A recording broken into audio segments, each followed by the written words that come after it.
শুভ সকাল বন্ধুরা, কেমন আছো সবাই? আশা করছি তোমরা সবাই যে যেখান থেকে দেখছো খুব ভালো আছো, সুস্থ আছো।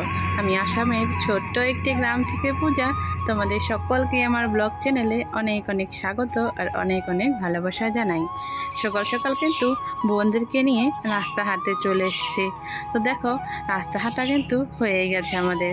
তো সামনে একটু ফুল গাছ দেখলাম, তো ভাবলাম এটাও একটু শেয়ার করে দিই।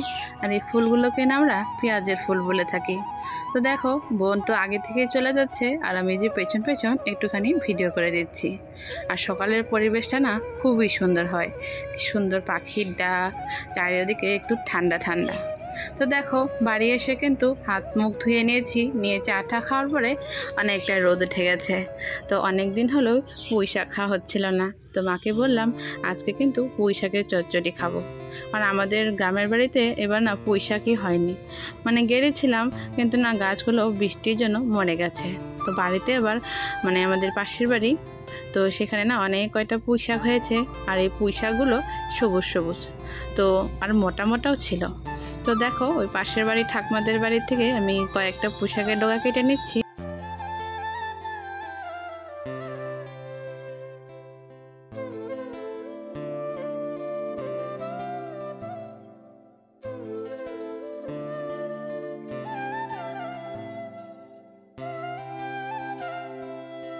তো এই গাছটা ছোট্ট দেখে বেশি ডগা কাটলাম না। তো এখান থেকে দেখো 3-4টে ডগাই কিন্তু কেটেছি। এখন আরেকটা জায়গায় যাব, সেই জায়গাটাতে অনেক বড় জাংলা হয়ে গেছে দেখো। তো এখান থেকে বড় একটা ডগা কেটে নিলাম। তো মোটামুটি আমাদের হয়েই যাবে, কারণ বাড়িতে তো এখন সেরকম লোকজন নেই। তো আমি, মা, বাবা, বাবলি, তো আমরা 4জনই। আর বাবলি তো ওগুলো শাক পাতা খেতেই পারে না। তো 3জনের মোটামুটি হয়েই যাবে। তো ওই জন্য দেখো, তাও একটু ঘুরে ঘুরে দেখে নিচ্ছি যদি পাই। মানে কয়েকদিন আগে আরেকটা মাসিমা এসে কিন্তু ডগা কেটে নিয়ে গেছে, ওই জন্য না সেরকম আর অত ডগা হয়নি। তবে এক সন্ধ্যা খাওয়ার মতন কিন্তু দেখো ভালোই ডগা হয়ে গেছে। তো মাকে এসে বললাম তুমি রান্নাটা চাপিয়ে দাও, আমি কিন্তু ততক্ষণ পুঁই শাকগুলো বানিয়ে দিই। আর এদিকে কিন্তু আমার ভাই আমার মোবাইলটা ধরে দিচ্ছে, কারণ বাবার বাড়ি এসেছি 2 দিনের জন্য, ওই জন্য না ট্রাইপডটা আনা হয়নি।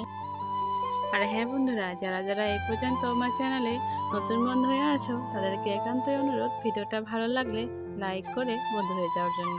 আর যারা আগে থেকে বন্ধু হয়ে গেছো, তাদেরকে কিন্তু অসংখ্য ধন্যবাদ আমার পাশে থাকার জন্য আর এইভাবে সাপোর্ট করার জন্য।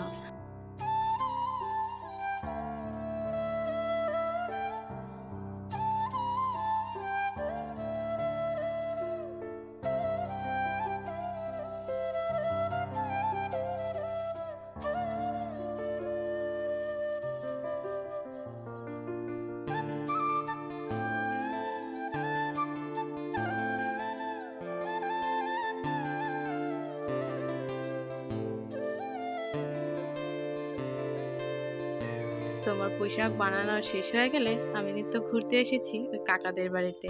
তো আসতেই দেখি ওই যে বাইরে কি সুন্দর ধূপকাঠি শুকোতে দিয়েছে। আর এই ধূপকাঠিগুলো না আজকে বানিয়েছে। এই কাকারা ধূপকাঠিরই বিজনেস করে, আর বাড়িতেও অনেক বড় ফ্যাক্টরি কিন্তু।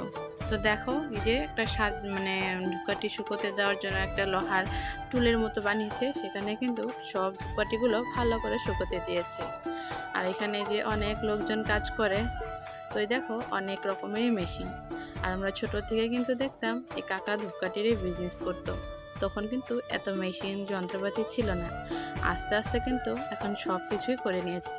তো দেখো, এখানে কিন্তু ধূপকাঠি বানানো হয়। আর এখানে যে কাঠিগুলো রেখে দিয়েছে, আর এই যে বালতিটা দেখতে পাচ্ছ, এই বালতির ভিতরে কিন্তু মশলা মাখানো হচ্ছে।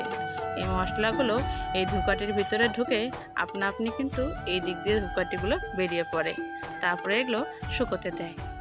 তারপরে দেখো, ছোট কাকার বাড়িতে এসেছি।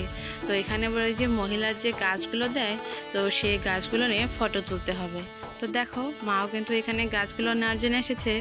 আর এই দেখো, ছোট কাকার বাড়িতে একটা কি সুন্দর কুমড়ো গাছ হয়েছে, সেগুলো ওই যে ফুল গাছের উপর দিয়ে এই ডগাটা ওই ওয়াল দিয়ে চলে যাচ্ছে। আর এখন এই দিয়ে সবাইকে আমি একটু ফটো তুলে দেব। এই ফটোগুলো না সে ওই যে মহিলা সমিতি, সেখানে পাঠাতে হবে।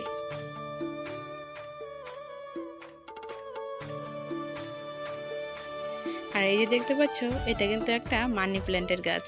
তো দেখো, পাতাগুলো কিন্তু অনেক বড় বড়। আর গাছটাও না অনেক মোটা হয়েছে। সত্যি কথা বলতে কি, আমি কিন্তু এত বড় মানি প্ল্যান্টের গাছ কোনোদিনও দেখিনি। এদিকে কাকাদের বাড়ির থেকে ঘুরে আসার পর দেখি অনেকটাই বেলা হয়ে গেছে।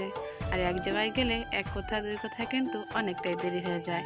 তো ওই যে দেরি হয়ে গেল, তো এসে দেখি 1টা বেজে গেছে। তো দেখো এই যে স্নানটা করে ফেললাম, স্নান করে এই যে কাপড়গুলো শুকোতে দিচ্ছি।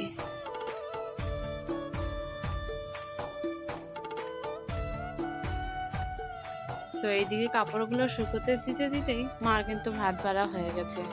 ওই যে আমাকে ডাকছে ভাত খাওয়ার জন্য। সবারই তো খাওয়া শেষ, শুধু আমি আর মাই বাকি আছি। আর জানো তো, বাবলি কিন্তু ওর মামার বাড়ি আসলে খাওয়ার জন্য একটুও বায়না করে না।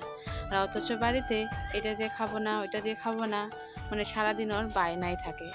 তো এই দেখো, অনেকদিন পরে পুঁই শাক খাচ্ছি। আর পুঁই শাকটা কিন্তু খুব ভালো হয়েছিল, একটু সর্ষে বাটা দিয়ে। তো এই চটচটিটা খুবই ভালো লাগলো, আর সাথে হচ্ছে আচারের তেল। তো আর একটা সবজি বানিয়েছিল, সেটা কিন্তু আমি নেইনি, আমার এই শাক দিয়ে কিন্তু খাওয়া হয়ে গেছে। তো এই খাওয়া দাওয়া শেষ করে দেখো, এই যে আমাদের বাঙ্গি গাছগুলো, এই যে ভিটিটা দেখতে পাচ্ছ, এই ভিটির চারিওদিকে না অনেক বাঙ্গি গাছ কাটা হয়েছে। তার মধ্যে থেকে একটা বাঙ্গি পেকে গেছে। তো এই যে বাঙ্গিটা তুলে নিলাম, আর বাঙ্গি পাকলে কিন্তু ফেটে যায়। তো দেখো, বাঙ্গিটা তুলে কিন্তু একবারে ঠাকুর ঘরে রেখে দিয়েছি। কালকে তো আবার শুক্রবার, তো ঠাকুরকে প্রসাদও দিতে পারবে। আর এদিকে দেখো, ওই যে ভাই কামাঙ্গাগুলো পেরে দিচ্ছে, আর বাবলি কিন্তু খুঁটে খুঁটে নিয়ে জমা করছে। আর এই কামাঙ্গাগুলো না খুবই মিষ্টি, আর খেতেও কিন্তু খুব স্বাদ। আর বাবলি তো কামাঙ্গা খেতে ভীষণই ভালোবাসে। ও যখন ছোট্ট ছিল, 1 বছরের, তখনও কিন্তু এই কামাঙ্গাগুলো খুব খেত। মানে একটু মিষ্টি মিষ্টি লাগতো, মানে তখন তার দাঁত গজায়নি, আর চুষে চুষে খেত। তো দেখো এই যে খুঁটে খুঁটে নিয়ে জমা করছে। তারপরে দেখো, ওই যে আমার জন্য মাখা করে কিন্তু নিয়ে এসেছে। তো আমি ওই যে 2-1 টুকরো নিয়ে নিলাম। বেশ খেতে কিন্তু খুবই স্বাদ। তো যাই হোক, অনেকদিন পরে বাবার বাড়ি এসে সেই পুরোনো দিনের কথা কিন্তু মনে হয়ে গেল। আগে যখন গরমের দিন দিত, আমরা কিন্তু স্কুল থেকে এসেই কামরাঙাগুলো পেড়ে নিতাম, পেড়ে নিয়ে বসে বসে খেতাম। আর এই দেখো, বিকাল হতে না হতেই আকাশটা কিন্তু একদমই অন্ধকার হয়ে গেছে, মনে হচ্ছে এখনই বৃষ্টি নামবে। তো দেখো, কথা বলতে বলতে কিন্তু 1-2 টোপা করে বৃষ্টি পড়া আরম্ভ হয়ে গেল। তো মা ওই যে মাথায় কাপড় দিয়ে কাপড়গুলো তুলতে গেছে। আর জানো তো বন্ধুরা, আমার বাবার বাড়ি গরিব, ভাঙা টিনের বাড়ি বলে অনেকে কিন্তু অনেক কথাই বলে। আগেও বলেছে, এখনো কিন্তু বলে। তবে কেউ মুখের উপর বলে না, পিঠ পিছনে বলে, সেটা আমি শুনতে পাই। তো গরিব হওয়ার তো কোনো অপরাধ নাই বলো। আর যার বাড়ি যেরকম, তার কাছে কিন্তু সেটাই অনেক বেশি। আমার বাবার বাড়ি ভাঙাচোরা হলেও আমার কাছে না, ওই দেওয়ালের ঘরের থেকেই অনেকটা কিন্তু সুখ আর শান্তি রয়েছে। কারণ যেই ঘরে 20টা বছর ছিলাম, সেই ঘরটা তো আর খারাপ হতে পারে না। তবে এই ঘরে যে মানে থাকার যে শান্তি, সেটা হয়তো সেই বিল্ডিং বাড়িতেও অতটা শান্তি নেই। তো দেখো, বিকেলবেলা কিন্তু আমার আবারও খিদে পেয়ে গেছে পুঁই শাকের লোভে। তো ওই যে থালায় একটুখানি ভাত নিয়েছি, আর পুঁই শাকের চচ্চড়িটা নিয়েছি, নিয়ে খেতে বসে গেছি।